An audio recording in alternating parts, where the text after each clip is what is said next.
Welcome to STV. నా పేరు శ్రావ్య. Bulletin updates చూద్దాం. నెల్లూరు జిల్లా సంఘం మండలం జెండాదిబ్బ గ్రామంలో సర్వే నెంబర్ 12/3లోని భూమిలో 2010లో లేఅవుట్ చేయగా సుమారు 59 మంది లబ్ధిదారులు ప్లాట్లు కొనుగోలు చేశారని, అయితే కరోనా సమయంలో ఆ ప్రాంతానికి ఇల్లు ప్లాట్లు కొనుగోలు చేసిన వారు ఎవరూ ఆ ప్రాంతానికి వెళ్లకపోవడంతో గ్రామంలోని పలువురు స్థానిక అధికార పార్టీ నాయకుల అండదండలతో ఇతర ప్రాంతాలలో నివాసం ఉంటున్న తమ బంధువులను కలుపుకొని కబ్జా ప్లాట్లు చేశారని, ఇప్పటి నుంచి పలుమార్లు సంఘం తహసీల్దార్ మండల పరిధిలోని ఇతర అధికారుల దృష్టికి తీసుకెళ్లినా పరిష్కారం చేయలేదని ఆవేదన వ్యక్తం చేశారు.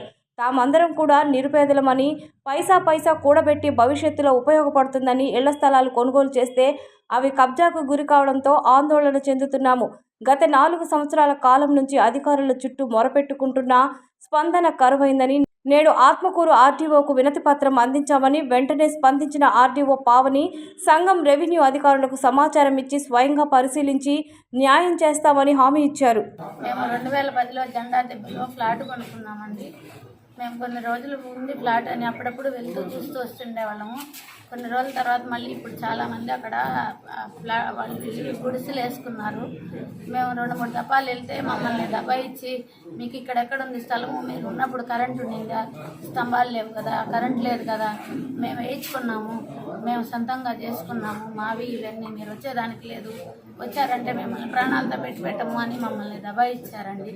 అందుకని మేము ఆర్డీఓ గారి దగ్గరికి సహాయం కోసం ఆత్మకూరు ఆఫీస్కి వచ్చామండి. 2010లో జెండాదిబ్బ గ్రామంలో నేను ఒక ఫ్లాట్ కొనడం జరిగింది. 2010లో దాని తర్వాత కానీ నేను ఎప్పుడు కూడా వచ్చి చూసుకోవడం జరగలేదు. గత 3 సంవత్సరాల క్రితం నాకు ఒక ఇన్ఫర్మేషన్ వచ్చింది, అంతా సేఫ్గానే ఉంది కదా అనుకున్నాను. తీరా చూసుకుంటే అప్పటికే అది ఆక్రమణకు గురి, అక్కడ కొంతమంది ఇది చేస్తున్నారని తెలిసి అప్పటికే 2020 నుంచే కరోనా టైం నుంచి కొంతమంది మిత్రులందరూ కూడా దాని మీద పోరాటం చేస్తున్నారని తెలుసుకొని 3 సంవత్సరాల నుంచి నేను కూడా కొన్ని కార్యక్రమాలకు ఇక్కడ రావడం జరిగింది. అందులో భాగంగా పలుమార్లు వీళ్ళు జీపీఆర్లో మా ఆన్లైన్లో కంప్లైంట్ రిజిస్టర్ చేయడం, మరియు చాలామంది అధికారులను కలవడం, ఎంతమందిని కలిసినా ఎన్ని కంప్లైంట్ రిజిస్టర్ చేసినా కానీ ఇంతవరకు కూడా తగిన న్యాయం జరగలేదు. అధికారులు కూడా దాన్ని ధృవీకరించడం జరిగింది. ఇది ప్రైవేట్ ల్యాండ్, గవర్నమెంట్ ల్యాండ్ కాదు, ప్రైవేట్ ల్యాండు అని చెప్పి ధృవీకరించడం జరిగింది. అయినా కానీ మినిస్టర్ గారి దగ్గర నుంచి వచ్చినా సరే ఇంతవరకు కూడా దాని మీద ఎటువంటి స్పందన లేని పరిస్థితి కనబడుతుంది. అందులో భాగంగా మళ్ళీ ఇంకొకసారి ఈరోజు ఆర్డీఓ గారిని కలవడం జరిగింది.